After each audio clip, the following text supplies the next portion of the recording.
speaker is someone very special. She helped me a lot during this process. I called her over and over again. You could call her like the that's my typical harassment at 2 o'clock in the morning. She was the one designing those backdrops that you took picture in front of. So those are, don't you think that those are really pretty? That's her job. And she has previously served as the president of the KCCAA Youth Hope Fund, a nonprofit organization dedicated to providing worldwide disaster relief and humanitarian aid. When I heard this, I was picturing a lady so legendary, someone like Theresa Ma, like in that kind of an image, until I met her in person.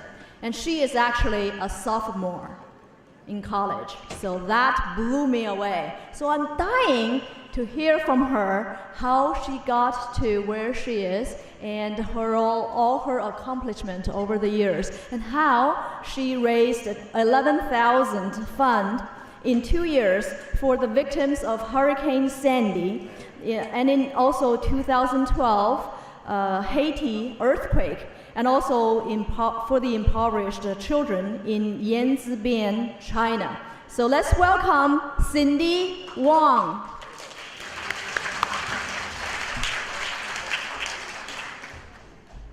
Good afternoon, everyone.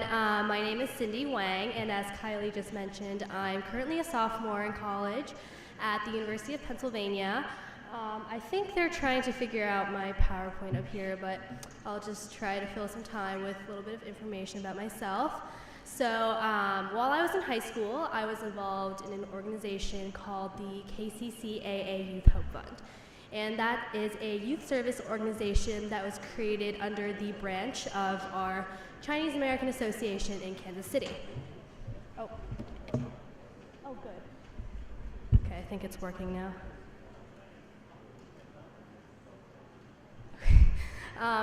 Well, anyway, so the aim of our organization is pretty much to empower youth through leadership and service opportunities. Okay, there we go. So, okay. Our official mission is to fundraise to help feed, clothe, and educate those in need around the world. And we particularly focus in areas either suffering from great disaster or people living in steep poverty.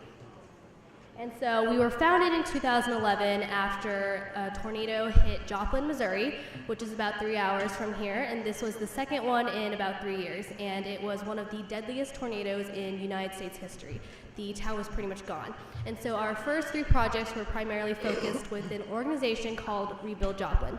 And so we donated thousands of dollars and literally helped rebuild Joplin from the ground up, knocking down houses, clearing rubble, that sort of thing. As you can see, we're sanding walls here, one of the photos. And so that was our initial focus, disaster relief. But today we have been able to expand to also providing humanitarian aid to people all around the world. And we went from under 10 members to now over 45 youth members from 6 different high schools in the Kansas City metropolitan area.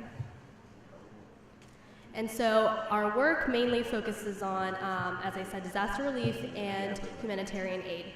And so throughout the year, we will engage in fundraisers. Big ones for us include a silent auction at our Chinese New Year Gala every year, as well as bake sales, car washes, leaf raking, that sort of thing. And we alternate months. So 1 month we'll do a fundraiser, and the next month we will donate what we have raised to a couple organizations either in the area or abroad. So some of the organizations we've worked with include Heart to Heart International, which focuses on providing disaster relief internationally. So we've donated to Hurricane Sandy victims in New York, as well as Haiti earthquake victims from 2012. Our more local projects include working with the Kansas City Rescue Mission, which is a homeless shelter, as well as Operation Breakthrough, which is an organization dedicated to providing homes for impoverished children. And one thing I would particularly like to take time to focus on is the Yanzibian project. So this is our largest project each year we organize a team of about 10 to 12 high school students to go overseas to a small mountain village called Yanzibian in the Shanxi province. And there we have a very good relationship with a school called the Yanzibian Central Primary School. And our overall purpose is to go there for a week to teach English and to donate merit scholarships, as well as a couple specific academic needs. But most importantly, we're there to exchange culture, to open their eyes to possibilities that lay beyond the realm of just their small mountain village. And so this project started in 2012, and over the years it's really grown from strictly just teaching English and donating scholarships. Now we have a larger team of students, and we've started building a library for them. So that is one of our main focuses, and I know we're tight on time here, so one last thing I want to say about the Youth Hope Fund is that, in the very beginning, it was just 4 kids sitting at a dining table that decided to do something about a tornado, and we never knew that we would be able to reach way beyond that and to affect, hundreds of lives all across the world. And so I think to fit in with the theme of this convention, it's great that we have a conversation started here, but I think it's important to act on those words as well. And I know we back in Kansas City certainly did, and it's not only influenced our lives, but lives of other people around us. So thank you so much for having me, and enjoy the rest of the convention.